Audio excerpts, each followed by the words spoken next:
puffy coat is actually individually treated with some type of water repellent or waterproof material or coating. Um, you got now there's soft shell synthetic down hybrid jackets where your sleeves are fleece or like a soft shell material, but you'll have like the puffy core. There's just so many options out there now. There really are. So I've got a couple things I use. Primarily, if I'm hiking the backcountry, I like to go with either the fleece or synthetic fleece mid-layer vest, and I usually just go with a Gore-Tex shell over the top of that. If it's going to be a brutally cold day, and I know what I'm getting myself into ahead of time, I've also got an Arc'teryx. It's called a Kappa hoodie, which is really kind of a belay jacket. It's kind of meant for sort of, if you're on belay on a climb, or you're going to be kind of not super mobile while you're out there, it's something you can throw on and keep warm. It actually does work very well as a high mobility jacket. And I'll use that sometimes on like really brutal summits where I know, okay, so it's 0 when I'm leaving the lodge or, upper works or wherever I may be. And I know it's going to be way colder than that at the summit. Okay, that one's going with me. It's getting stuff thrown in my pack. That's what I'm putting on before I go above tree line. Perfect. Yeah, there's so many different things out there. If you are going to go with a traditional down, though, you really want to do yourself a favor and either check the weather ahead of time, which you should be doing anyway, but make sure you're not going to be getting yourself soaked while you're out there, because once you get wet and down, basically it's you ruin done. it's done. Once they get wet, they don't do what they're supposed to do, because the feathers go to the bottom of the little sections and they're not working. And then if they freeze, now you're really in trouble. And a lot of times they will freeze if you're wearing them and you're sweating and you're getting too warm and you sweat, and then you take the coat off and now your coat's frozen. It's bad news. So that's another reason why for the synthetic, right? That's another reason that they started switching up material. Am I right in that?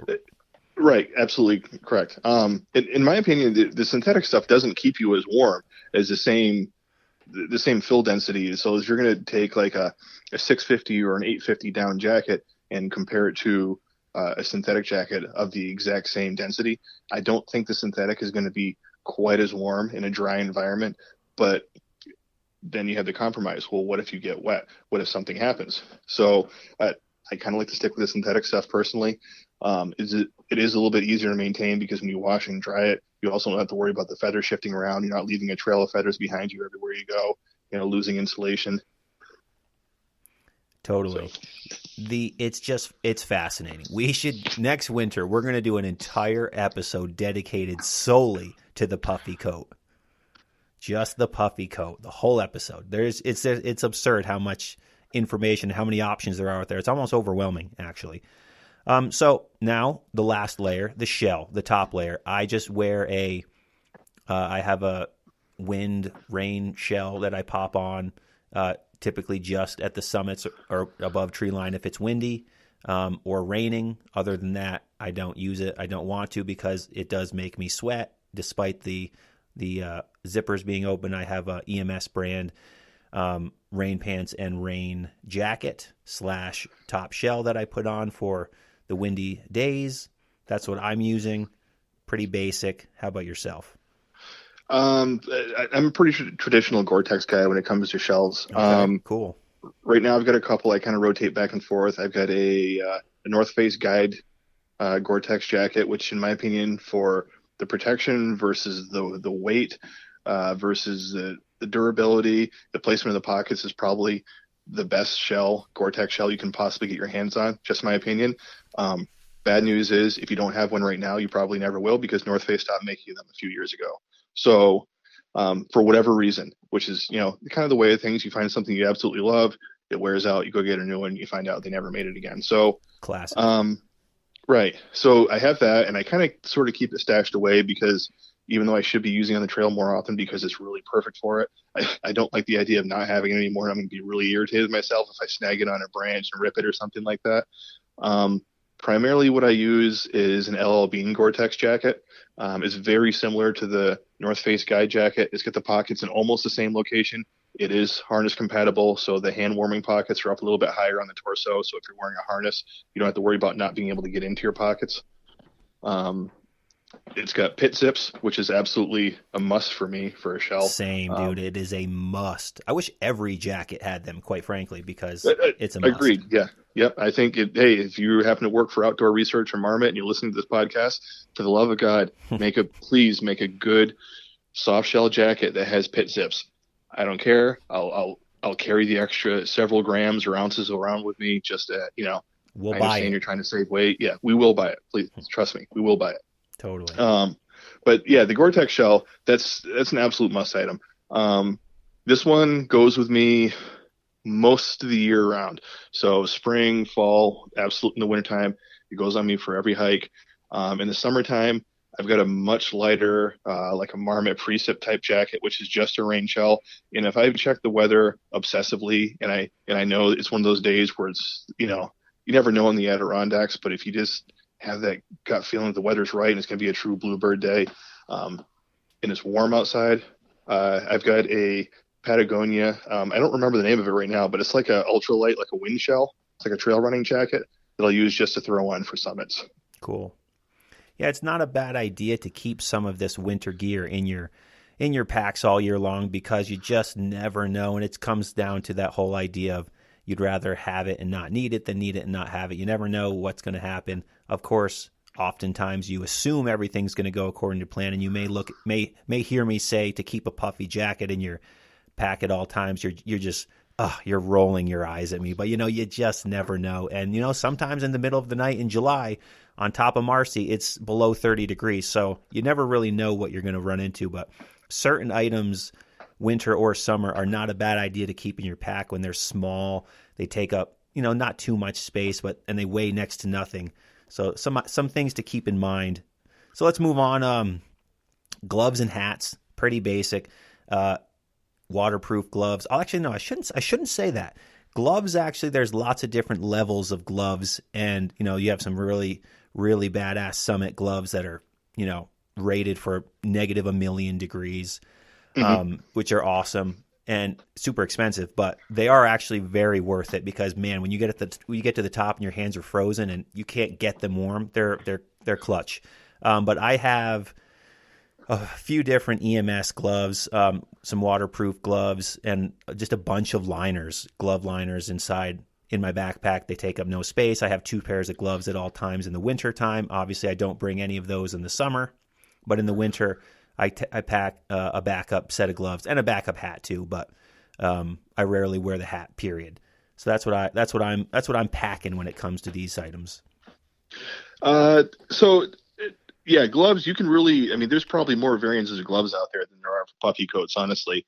I do like wearing gloves. I don't have an aversion towards putting them on. Typically, if I'm hiking in the wintertime, if I need to put a glove on, I'll start with a glove liner. I've got a couple pairs of Burton snowboards that, the snowboard company, they actually make really, really good glove liners that you can buy pretty cheap. Most of them are kind of a lighter weight, very durable fleece material. And one thing I love about them is they have sticky palms. So if you need to, if you're holding onto your trekking pole or trying to hold onto your phone to take a picture of or something, or your GPS device or whatever you're playing with, you don't really have to worry about it sliding out of your hands because they're very grippy. So I'll usually start with those.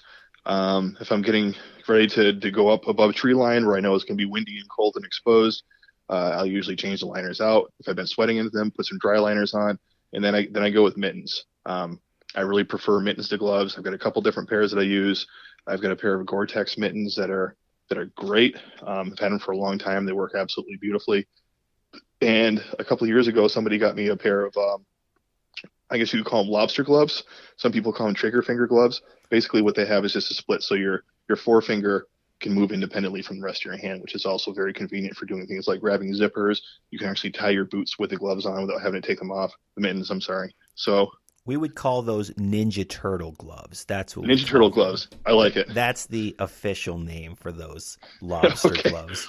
We'll go with that. I remember being in middle school, and going to Whiteface snowboarding, and after Christmas one year, just dude, everybody showed up with these lobster Ninja Turtle gloves. And it was like the first time anyone had ever seen them. So this would have been, I don't know, the late 90s when I was in middle school, so Uh-huh.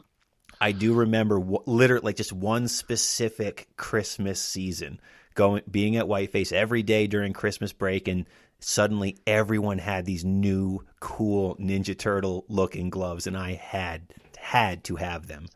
I didn't. I had mittens, but man, did I want them so bad. Yeah, they're pretty functional.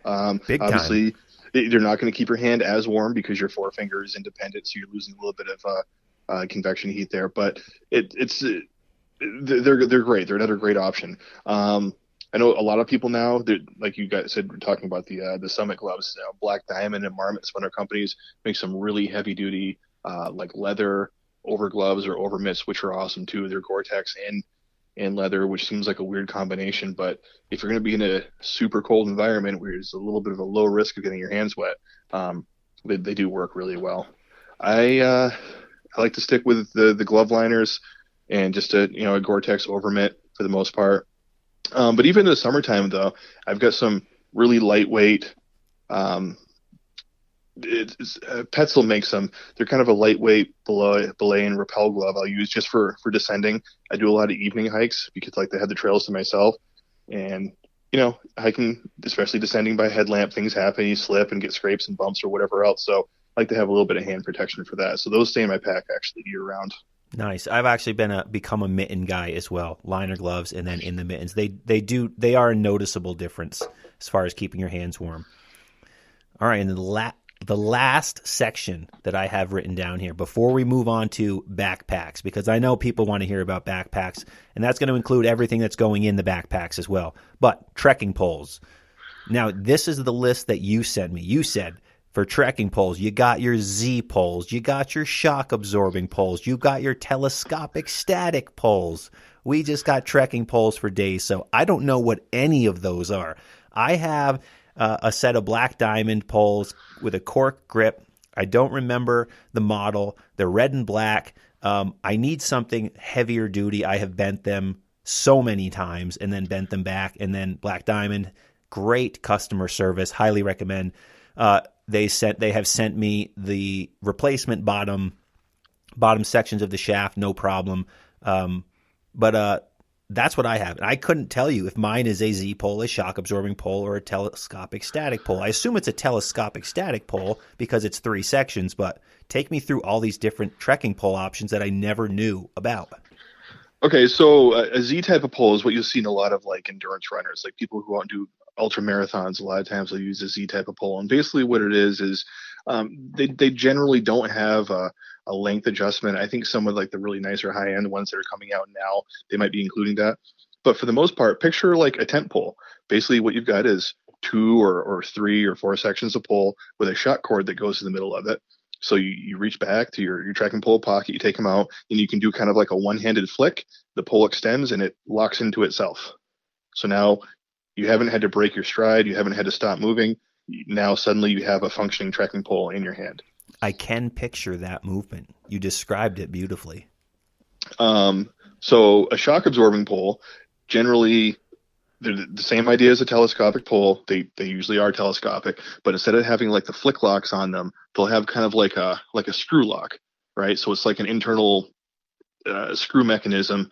So when you lock them into place, the poles themselves aren't necessarily compressing into each other, but there's a little bit of a spring mechanism in there. So like if you're using to descend and maybe you miss a step and you hammer down with your trekking poles, you're not getting that jarring sensation up your arm. They have a little bit of give to them. So my first pair of trekking poles, when I discovered what trekking poles are and started kind of figuring out the benefits of using them, I went to Bass Pro Shops back in the day and got an old pair of Kelty poles, not knowing anything about them. I'm like, all right, these fit my budget. They've got carbide tips. Great. These will work for everything. They were shock absorbing poles. I like them. They were a little bit heavier because they had all that internal mechanism inside them. They're aluminum, which is great because they're light, but they also did, like you said, they eventually bent on me. I think I bent one when I fell on it, and I bent one when I dropped my pack on it. So I kind of got away from those. And then I went to a pair of, I've got another pair of aluminum poles now. They're Leakeys, and those have the flick locks on them. So when I say telescopic static, basically you telescope them to the right length, however whatever works for you.